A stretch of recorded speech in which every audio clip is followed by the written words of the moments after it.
Welcome student to the second session on probability distribution. We are going to do Poisson and normal distribution in this session. So, when do we use Poisson distribution? Poisson distribution is an approximation of binomial distribution only.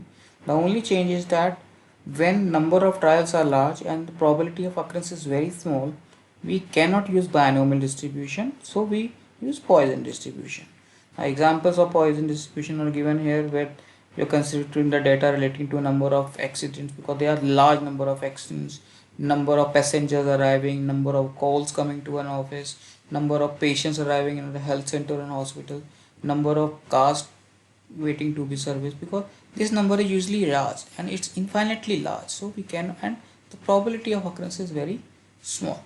Now mean is given by the same m equal to np.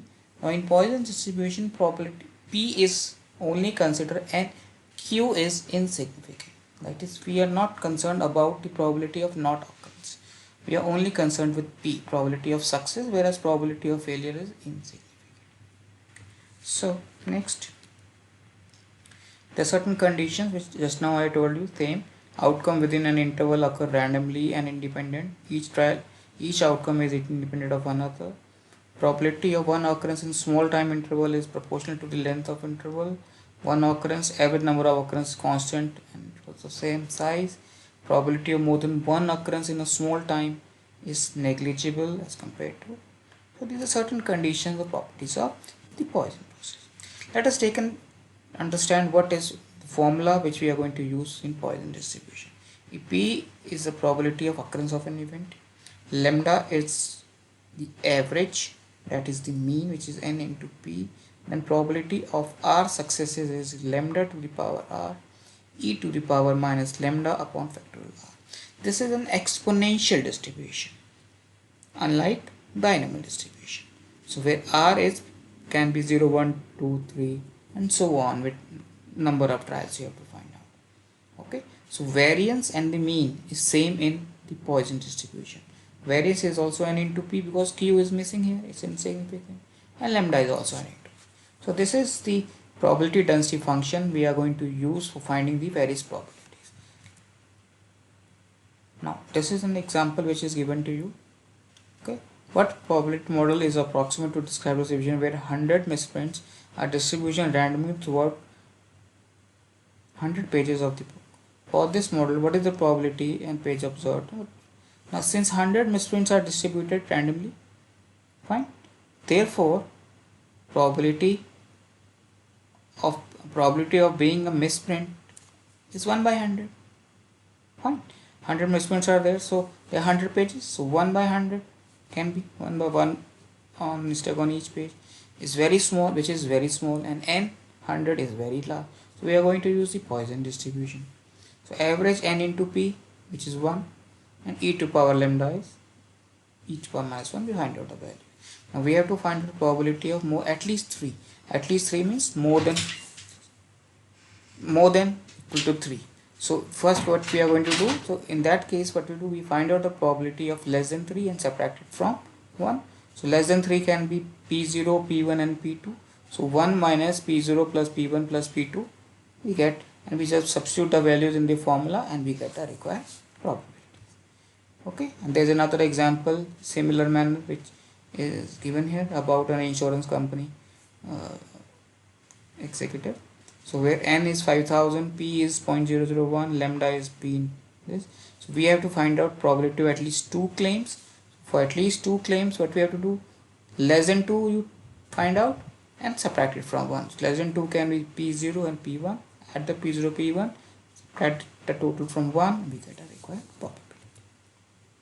Likewise, there's another example which you can just go through it. Now continuous probability can assume any variable interval of time where the values can be expressed as fractions also, right? And there's a random distribution. Random distribution is always normal. We use normal distribution. Population is normal distribution. Okay, so let's see certain properties of the normal curve. The mu, that is population mean, divides the curve into two equal parts, 50% area on the left side, 50 on the right side. Highest point of the curve on the normal kernel is the mean, which is the median, and mean equal to median equal to mode at the center point. This is the uniqueness of a normal probability distribution. Now this is another. This shows that as the size of the sample increases, the population tends to be normal sigma.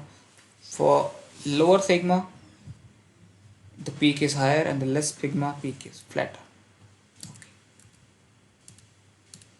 Now this shows if mu is in the center, if I add one standard deviation to the right, it covers 68 point and left, and subtract 1 from the left, this covers the 68.26%. And if we add double of the standard deviation on the right and subtract the double from the left, we get the 95.44.